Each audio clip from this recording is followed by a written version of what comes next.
Hi guys, sorry I haven't put out any content for a while, but I've actually been relocating. I'm actually down now in rural Victoria.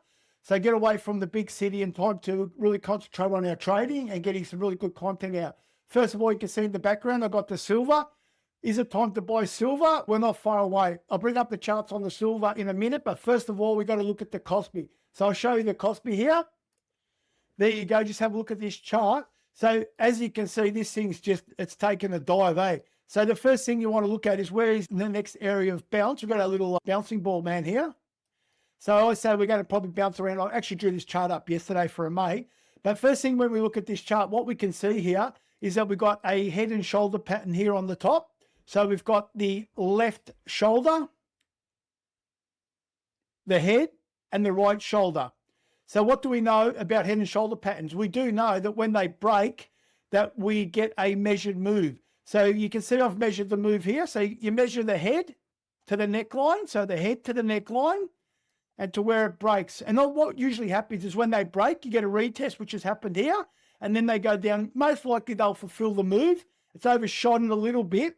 But I was saying yesterday, I spoke to a mate of mine, actually Nick. He goes, how much more do you go? I said, I think we'll probably drop about another 6%, which we did, right? So we're down at this sort of crucial level here.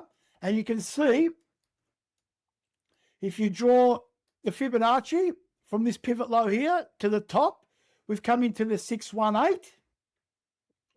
Also, we've got this gap here, corresponding with this trend line here, starting in 2025, September 25. So it's hit it once, it's hit it twice. Usually on the third hit, you're going to get a bounce. So I believe that we will get a bounce on the KOSPI over the next couple of days. And this is very important because this is a reflection of what's going on with the semiconductors at the moment. I will give you some really good levels on the semis and SMH and on the Qs. It's 8:45 here in Melbourne, Victoria. So we're still probably 3 hours away before, 2 hours and 45 minutes away before we start trading.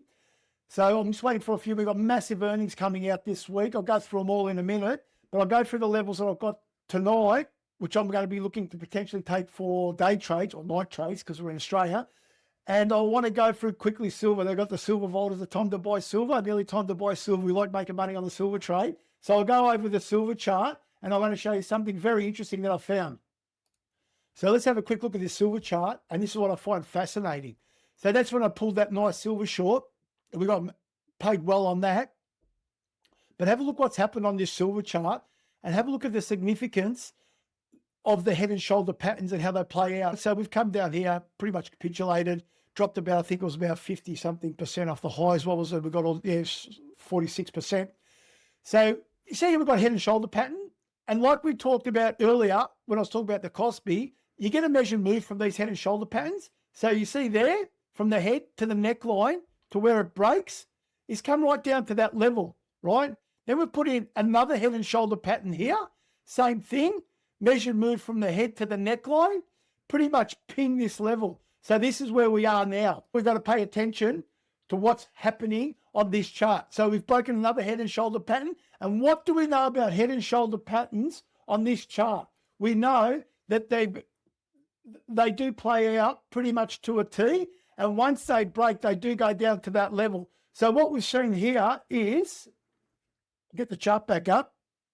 So this head and shoulder pattern hasn't played out to the way I would have liked it to be. I thought it'd come all the way down here, but obviously the buyers have stepped up at around 55 bucks. I say the next level on silver where I'll be buying silver will be around 50 bucks. That nice number there, 50. I do believe it'll go lower, and I believe it'll go down to around 43 to 42. And that's this trend line here. If we can break and get down to around 43, I'll be absolutely filling the truck. Also, if we can get around 50, that's where I'll be taking my first entry. I'll be taking my first entry on silver on SLV, which is an ETF that tracks silver. And I'll be buying physical silver if we get down to 40. Okay, I just wanted to get that off my chest, only because I had the silver backdrop up. Now let's talk about the SMH. So the SMH, which is what we're going to be looking at, because if we look at the KOSPI, that's getting smashed, and that's a sort of a sympathy trade on what's going on for semiconductors here. So if you have a look at the semis, these are the levels I put out yesterday. I put these levels out for a mate of mine. I'll just get the charts up here. You can see the charts. Here we go. Got the little bouncing man. That's where we were going to get a bounce. I did get a bounce on that yesterday. I actually traded that SOXL, I think it was, yesterday. I got a nice bounce on that. Picked it up just around here. See, just unlock this. Put me a little loop across there. And I reckon we're going to break here. Our next level will be on the SMH, which I'll be trading SOXL. I'll just get the SOXL chart up for those that don't know it. So this is a ETF that tracks SMH, see there, and I think it's a 2F or it's a 3 times. So if SMH moves 3%, if the SMH moves, I'm trying to do many things at once, I'm just trying to get my face up, pretty little face. So if SMH moves 1%, you'll get a 3% move on XL. So that's where I was trading it yesterday. So what I do, I follow the SMH, you track the SMH. When it comes down to your level, this is what I do, and this is not financial advice. I take a long position on SOXL. So you don't need a lot of money because it's a 3 times ETF. So just remember that, and we'll just go over this. So just remember that, and we'll go over this chart quickly, get the screen back up. Sorry to rush you guys, but I've got a lot to talk about tonight. So first level tonight, I'll be taking a trade on this beautiful level here, 500. And if we push through there, we go down there and take a 486. I'll quickly show you how I got these levels. This is how I got these levels. Just put the lock on so I don't move all this around. This is how I get the levels. So what you can see here on the SMH, what do we notice? First thing we notice running in this parallel. So in this parallel channel here, you can see it's demanding authority. Price action is staying within this channel. What I like to do, I use a Fibonacci level from the pivot low here to the pivot top here.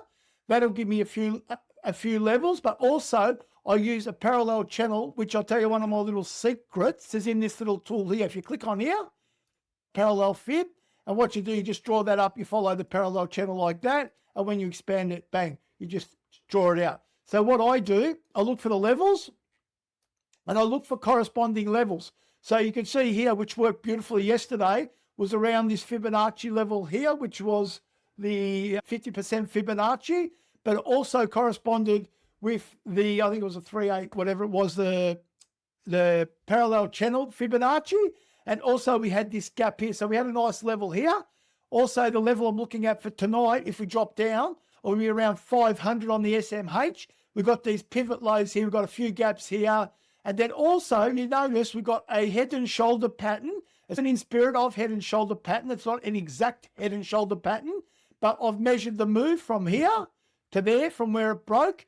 That brings us down to around 486, but we'll get bounces on the way. We got the bounce last night of 520, and I'll be looking at taking another bounce tonight if it gets down to 500. Also, at the same time, I'm looking at the Qs. So where's my Qs? I'll get the Qs up here. I drew this one up yesterday. So what I usually do, if I'm going to trade something, what I like to do is look for the Pacific levels on the bigger picture. So I'll look for the levels on the SMH, I'll look for the levels on the Qs.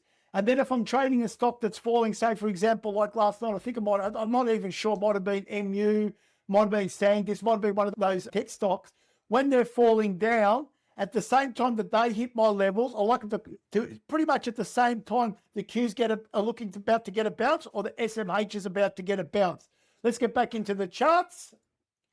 And this is my levels on the Qs. So that was last night's level, obviously pinged it, got a bounce. My level tonight is going to be around 662.46. After that is 653, 642. If we get down there tonight, we'll be in trouble because that's going to be probably about a 5% move on the Qs, and we don't really want that. So how I got these levels, same thing, parallel channel there, inside the parallel, at the bottom of the parallel. But when you get these parallel channels that cross, like you're crossing one there and one coming down, you got a level there. Also, I've got the Fibonacci inside the parallel, and I've got the Fibonacci going from top to bottom or bottom to top, depends which way your price action is. So they're my levels. I just want to get them up. I'm rushing this video because I've got a lot to get out. I'm rushing this video because I've got a lot to talk about. And what I'll be doing now is I'll pause the video and I'm going to go through. I'll look for some really nice levels, some setups for tonight's trading. And hopefully, and this is not financial advice, this is entertainment purposes only, but hopefully I'll be getting some good bounces or some good of these levels. This is fantastic. This time of year is the best time of year. This time of the year, the earnings, it's fantastic. You've got volatility in the market, and that's what we need. We need volatility to make money. So I'll pause this and I'll get back to a few levels in a minute. So it's 2.5 hours away before the market opens. I just quickly want to show you guys this because it's very interesting. If you haven't got one of these, make one. I've made one of my clips. If you have a look on it, look back and I'll show you how you make a screener. So this is a screener. This is the way I've set it. I've got price has got to be more than $10 because these are the stocks that I like to trade. It's got to have a market cap worth more than $1 billion. Average volume over the last 90 days got to trade more than 1 million shares. And it's got to have a market cap of more than 4%. So if you can see here, all these ones are going to be down more than 4%. So what I do, I look to counter trade them. So I just click on these ones here, click here. And then what I do, I slowly go over them all, open up the screen, and I just look for something. There's no trade there because it hasn't moved too much. So I just close that one. That's how I find my trades. So I just thought I'd show you that because that's really interesting. If you haven't made a screen, you've got to make a screener. And another thing, what you can do, so these are ones that have dropped more than 4%. And if you want to look for something to short, you want to look for something that's moved up more than 4%. So if you have a look here on my screener, what we do to change it, we just go here, bang. We just go manual setup, below, above. So put here above, take away the minus there, bang. And then these will show you all the stocks that have pushed up more than 4%.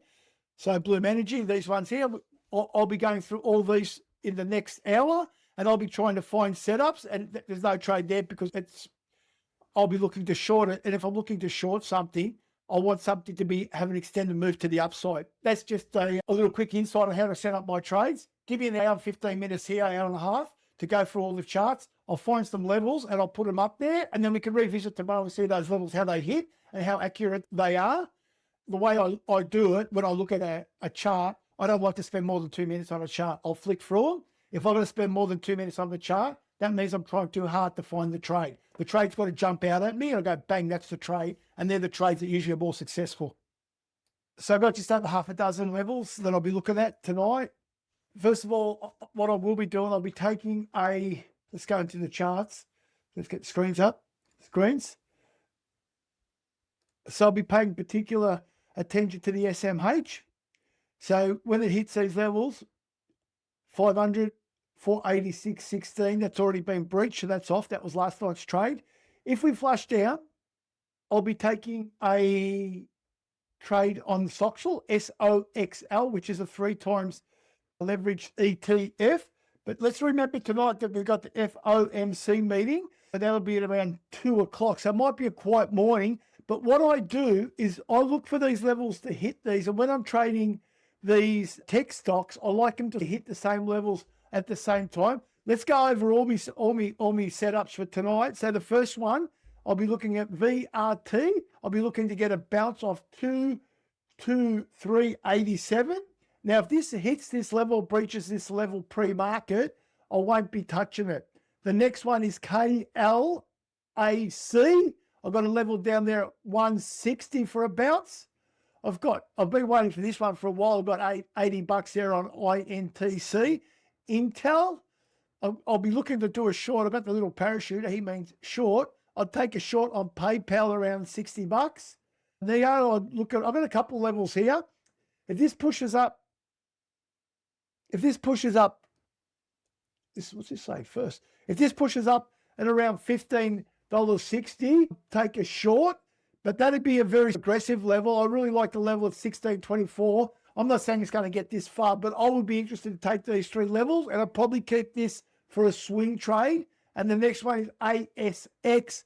If this gets down to about $30, I'll be taking that for a bounce.